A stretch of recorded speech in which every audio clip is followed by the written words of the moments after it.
tiba-tiba dia itu merangkak. Dia merangkak naik ke atas pohon.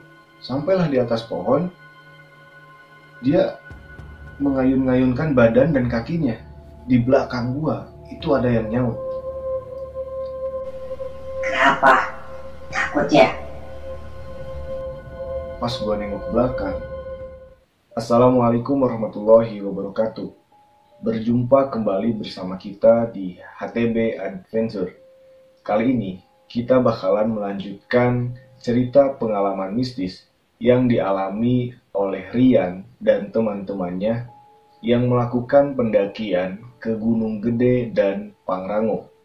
Buat teman-teman yang belum nonton part satunya, jangan lupa ditonton dulu part satunya agar teman-teman paham jalan cerita pada video kali ini. Tanpa berlama-lama, kita lanjut aja ke ceritanya. Pas gue nengok ke belakang, gue bener-bener kaget. Tiba-tiba gue ngeliat sosok perempuan yang udah 2 kali gue lihat sebelumnya, tepat di depan mata gue. Dia terlihat sangat menyeramkan, dengan sorot matanya yang tajam, dan gue lihat rambutnya itu panjang sampai menyentuh ke tanah. Dan mukanya itu terlihat berlumuran darah.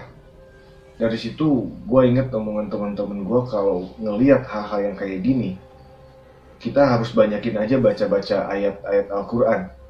Cuman pada saat itu, boro-boro gue mau baca ayat Al-Quran. Pas gue nengok kayak gini tuh, gue bener-bener gak bisa ngapa-ngapain. Semuanya kaku, merinding, bulu kuduk gue bener-bener merinding, dan gue ngerasa kayak dibungkam. Gak bisa ngomong sama sekali. Akhirnya dari situ gue udah ngerasa pengen pingsan aja. Sampai akhirnya gue gak sadar, entah beberapa menit gue mandangin perempuan yang tadi. Tiba-tiba gue tersadar dan gue langsung aja jalan. Akhirnya setelah gue teriak beberapa kali, gue ngeliat kayak bener-bener ada 2 orang laki-laki dan dia temen gue. Gue yakin itu adalah Rama dan Agi. Akhirnya gue langsung teriak lagi, Rama, Agi, tolong, Rama. Akhirnya mereka pun melihat gue, dan mereka ngelihat gue dengan kondisi yang sangat khawatir banget. Dengan kondisi gue yang masih tergesa-gesa dengan lari dari ketakutan yang gue alami. Akhirnya gue samperin lah Rama dan Agi. Pada saat itu gue ceritain kondisi Ahmad yang ada di bawah. Kemudian gue juga ceritain apa yang gue alami selama berjalan atau lari-lari dari tempat Ahmad sampai akhirnya ketemu mereka. Dari situ si Rama nutup obrolan, udah lu gak usah panik aja, kita turun langsung ke bawah. Akhirnya kita memutuskan untuk turun ke bawah, dan posisi gua ada di tengah-tengah antara Rama dan Agi. Kita pun turun, dan pada saat turun, alhamdulillah tidak terjadi apa-apa. Hingga akhirnya gua pun ketemulah sama Pajri dan teman-teman yang lainnya, juga teman-teman pendaki yang nemenin si Ahmad. Pada saat itu gue langsung berterima kasih banyak kepada mereka yang udah nemenin Ahmad sampai gue tiba lagi di sini. Akhirnya mereka pun lanjut, dan kita pun memutuskan untuk mendirikan tenda di situ juga. Karena memang kondisi udah mulai gelap, mau gak mau lihat kondisi Ahmad dan kondisi kita yang udah kecapean, kita pun mendirikan tenda. Habis itu kita pun semua masuk dan ganti pakaian karena memang pakaian kita basah semua. Setelah itu tak lama memasuki sekitar jam 7 malam, kita pun masak-masak, dan seperti biasa kondisi udah kembali normal lagi dan semuanya merasa sudah aman, tidak terjadi gangguan lagi. Dan setelah masak dan makan, gue memutuskan untuk keluar sebentar untuk membuat parit. Karena gue ngerasa takut ada hujan. Playseat udah dipasang, sekarang tinggal bikin paritnya. Gue pun bikin parit dan selesai dari situ gue pun masuk lagi. Gue dan teman-teman yang lain bercanda-bercanda biasa, ngobrol-ngobrol lagi. Tiba-tiba si Ahmad di sini malah nyeletuk. Yan, lu ngajak ngobrol karena lu takut setan kan? Anjir, dari situ teman-teman yang lain pada ketawa semuanya. Dan gue ngedumel dalam hati, aduh, sialan Ahmad ini malah ngomong kayak gini. Gue kesel banget pada posisi itu. Dan udahlah, gue memutuskan untuk tidur aja. Sampai akhirnya teman-teman yang lain pun ngikut untuk tidur. Nah, singkat cerita, entah jam berapa, gue kebangun karena gue ngedenger ada suara hujan yang lumayan gede pada waktu itu. Sampai akhirnya gue pun coba buat memejamkan mata gue biar tertidur lagi. Tapi sialnya, suara hujan ini gue ngedenger kayak samar-samar gitu. Suaranya kayak terdengar suara burung gitu. Jadi bercampur suara hujan dengan suara burung. Yang pada saat itu terdengar jelas, tepat ada di atas tenda kita. Dari situ gue hirauin aja, mungkin emang gue ngedengarnya sama. Tapi setelah itu tiba-tiba gue ngedenger lagi ada suara yang makin aneh daripada sebelumnya. Gue ngedenger ada suara orang minta tolong. Jadi suara minta tolongnya ini kayak merintih kesakitan. Makin sini makin jelas. Awalnya suaranya itu ada di depan tenda. Tiba-tiba pindah ke sebelah kanan. Pindah lagi ke sebelah kiri. Sampai akhirnya ada di belakang. Dan yang bikin gue takut, suara rintihan ini tepat ada di atas tenda gue. Dari situ gue bener-bener ngerasa takut. Karena suara tangisan ini bener-bener bikin bulu kuduk gue merinding. Pada saat itu gue coba buat bangunin si Fajri. Jri, kenapa lu Yan? Lu mau gue temenin kencing ya? Gue pada saat itu hanya diam dan menggelengkan kepala karena gue bingung mau jawab apa. Tapi bukannya kita lanjut tidur, si Fajri malah tiba-tiba berdiri. Dia minta anter buat kencing.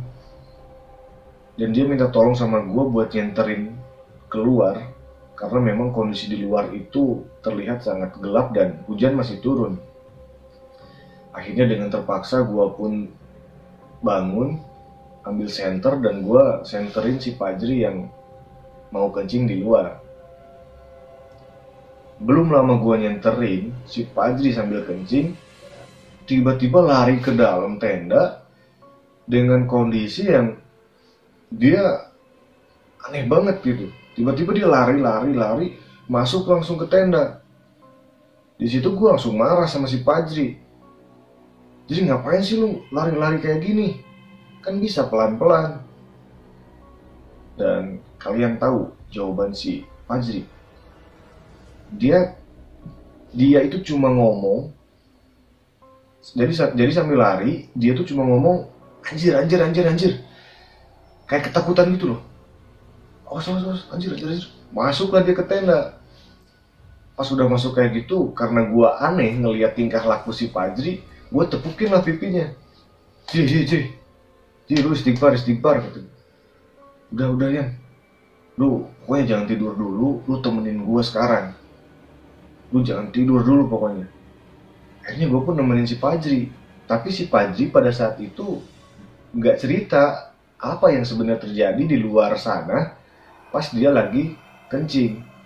Tak berselang lama dari situ, tiba-tiba gue sama Fajri ngedenger ada suara langkah kaki dari luar. Nah, langkah kaki ini awalnya terdengar pelan-pelan, tetapi makin kesini, suara langkah kaki ini makin jelas. Dan awalnya kita ngedenger itu langkah kakinya hanya kayak langkah kaki 1-2 orang saja. Tetapi makin kesini, langkah kakinya kayak banyak sekali gitu. Dan langkah kaki ini ngelilingin tenda yang lagi kita pakai. Pada saat itu gua dan Fajri bener-bener panik, ketakutan. Ini suara apa? Gue dan Fajri pun gak berani ngomong. Kita cuma diem aja sambil ngedengerin suara langkah kaki ini. Sampai akhirnya setelah kencang, suara langkah kaki ini tiba-tiba perlahan jadi pelan lagi sampai akhirnya hilang. Langkah kaki ini udah gak terdengar lagi. Tapi baru saja kita lega karena suara langkah kaki ini hilang, kita dikagetkan dengan suara tertawa. Suara ketawa ini gua dan Fajri jelas-jelas ngedenger tepat di atas tenda kita. Gua bener-bener makin merinding, dan pada saat itu tiba-tiba juga ada suara seperti tenda kita itu dipukul. Duk, duk, duk. Yang pertama itu terdengar duk, itu pelan, awalnya pelan. Kemudian yang kedua duk. Sampai akhirnya yang ketiga duk. Tenda kita sampai roboh. Pada saat itu gua dan Fajri makin ketakutan, makin kacau suasana yang ada di sana. Sampai akhirnya si Rama dan si Ahmad ikut-ikutan bangun. Ini kenapa? Kok tendanya bisa roboh kayak gini? Ada apa sih? Mereka baru bangun aneh sekali dengan kondisi yang tiba-tiba tendanya roboh. Gue gak banyak ngomong. Gue sama Fajri langsung ajak mereka buat pindah ke tenda sebelah. Kalau kalian masih ingat, ada 2 teman kita, si Agi dan Huda, yang mereka bikin tenda di sebelahnya. Karena memang gak muat kalau satu tenda buat berenam. Akhirnya dari situ, kita berempat pindahlah ke tenda si Agi dan Huda. Sambil lari keluar, pontang-panting kita lari, suara ketawa yang ada di belakang tenda itu masih terdengar. Akhirnya kita pindahlah ke tempat Agi dan Huda. Setelah itu, gue ngerasa kalau suara yang tadi itu kayak suara kakek-kakek, tapi kita nggak berani meyakinkan karena kita nggak berani nengok buat memastikan suara apa dan suara siapa, karena suara teriakan kita yang sangat keras. Akhirnya Agi dan Huda pun terbangun. Dengan ketakutan mereka pun membuka tenda, dan akhirnya kita semua masuklah ke dalam tenda dengan posisi yang benar-benar masih ketakutan karena suara ketawa dari kakek-kakek yang tadi itu masih terdengar jelas. Dan situasi pun semakin mencekam ketika tiba-tiba ada angin yang sangat kencang, seakan bakalan merobohkan tenda yang sedang kita tempatin. Seolah percaya nggak percaya, seperti film saja. Dari tadi gangguannya terus menerus, sampai akhirnya gue dan teman-teman yang lain ngedenger lagi ada suara rintihan seorang perempuan yang merasa kesakitan. Dari situ makin saja suara ini makin jelas, dan benar-benar membuat kita takut. Dari situ gue dan teman-teman menguatkan diri bagaimana caranya kita berdoa makin kuat berdoa, karena gue sendiri udah pasrah dan gue percayain, gue yakinin aja semua ini sama Tuhan. Bagaimanapun gue pengen diselamatkan lagi, gue pengen diselamatkan dari kondisi yang saat ini benar-benar mencekam. Kita pun berdoa sebisa kita. Selesai kita berdoa, dan memang benar, alhamdulillah makin kesini suara-suara dan angin kencang pun mulai menghilang, dan suasana pun sudah mulai reda lagi. Meskipun suasana sudah mulai tenang, dari situ gue dan teman-teman sudah benar-benar sangat tenang sekali. Sampai akhirnya kita semua ngobrol dan gak kerasa. Sampailah ke waktu subuh. Dari situ gue mulai memberanikan diri untuk ngecek keluar tenda. Dan gue keluar duluan, diikuti oleh Rama. Pada saat itu gue pengen ngelihat tenda semalam yang sudah roboh.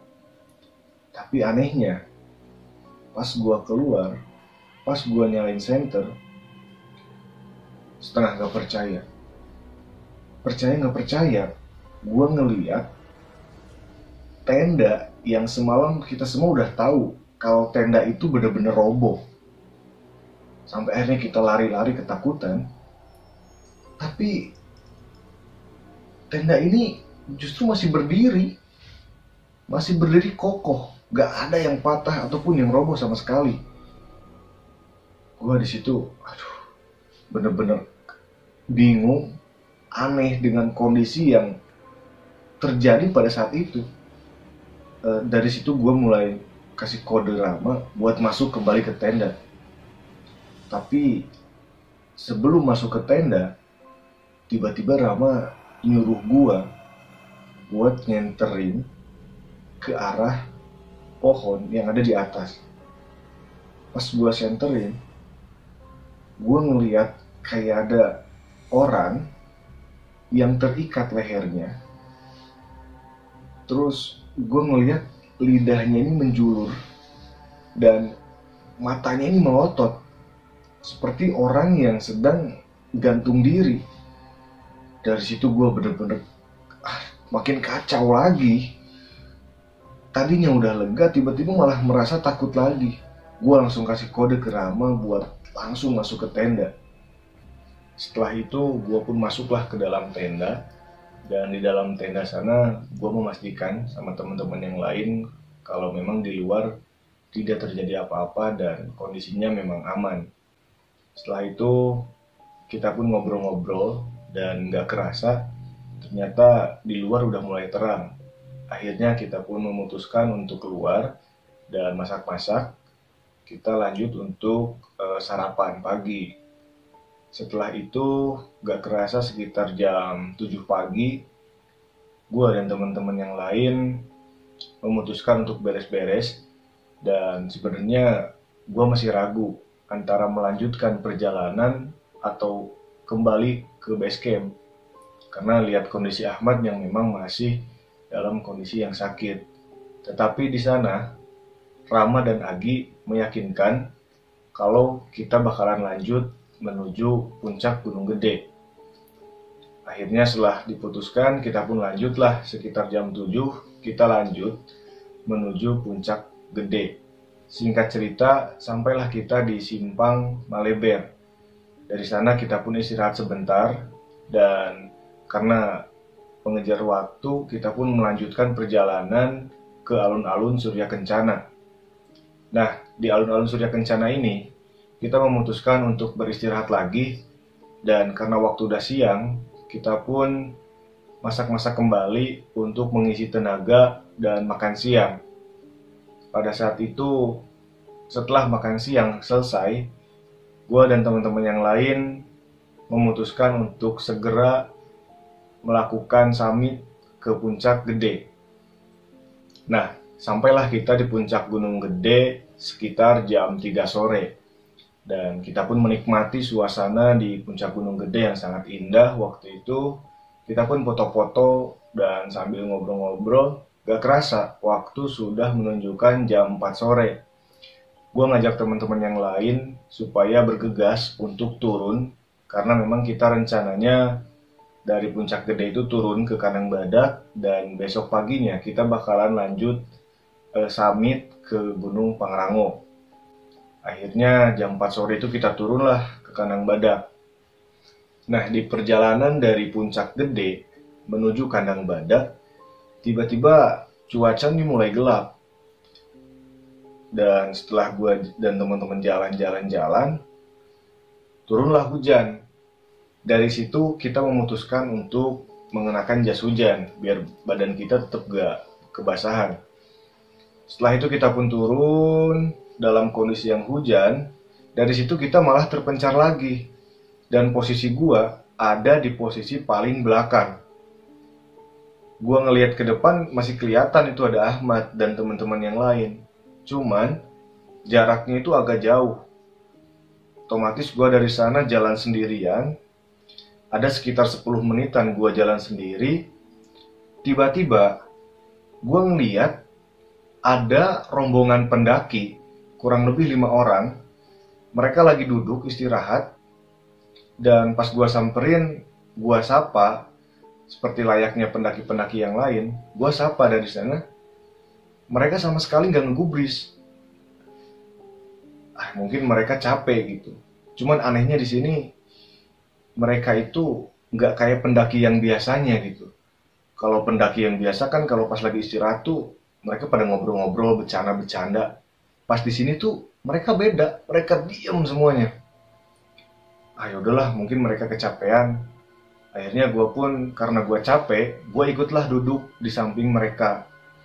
Gue ambil air minum di tas keril gue karena memang gue kehausan. Pas gue ambil air minum, setelah gue selesai minum, niat gue mau tawarin mereka minum. Pas gue mau nawarin minum, tiba-tiba gue gak ngelihat ada siapa-siapa di sini. Rombongan yang tadi itu nggak ada, sama sekali nggak ada. Bayangin sama lu semua, jarak antara gue minum sama ngasih ini paling nggak nyampe semenit. Tapi mereka nggak ada. Kalaupun mereka turun ataupun naik, harusnya terdengar dong langkah kaki dari berpindahnya mereka, dari duduk sampai berdiri tuh harusnya kedengeran. Dan ini sama sekali nggak ada. Dari situ gue bener-bener awalnya kaget, cuman gue langsung berpikiran positif, udahlah gue cuekin aja. Akhirnya gue pun lanjutkan turun dengan jalan yang agak cepat. Setelah itu gue jalan, tiba-tiba gue ngeliat lagi ada rombongan pendaki yang lain. Wah, gue di situ udah tenang. Akhirnya gue ada teman lagi nih. Pas gue jalan-jalan, setelah dekat sama mereka, di situ gue kaget. Perasaan ini orang-orang yang tadi, orang-orang yang udah gue lihat sebelumnya, dan posisi mereka itu persis seperti pertama gue ngelihat mereka. Jadi mereka lagi duduk lagi istirahat dengan muka mereka yang cuek, dan di situ gue udahlah bodo amat gitu. Ternyata gue jalan karena gue berpikir ini mungkin bukan manusia gitu ya. Akhirnya gue pun jalan, tapi gue masih ragu. Gue pengen memastikan apakah mereka ini manusia atau bukan. Akhirnya gue nengoklah ke belakang. Pas gue tengok lagi ke belakang, yang bikin gue kaget, rombongan ini melototin gue. Mereka bareng-bareng melototin gue. Dari sana gue bener-bener kaget dan takut setakut-takutnya. Gue langsung lari dari situ. Bukan jalan yang cepat lagi, tapi lari. Tiba-tiba dari sana gue dikagetkan lagi. Di depan gue itu sudah berjejer ada 5 orang rombongan yang tadi dengan posisi berdiri. Apa yang akan terjadi pada Rian saat Rian berjumpa dengan rombongan pendaki yang berdiri tadi? Apakah Rian bakalan melanjutkan perjalanannya? Atau saksikan kelanjutan ceritanya di part terakhir. Stay tune terus di HTB Adventure.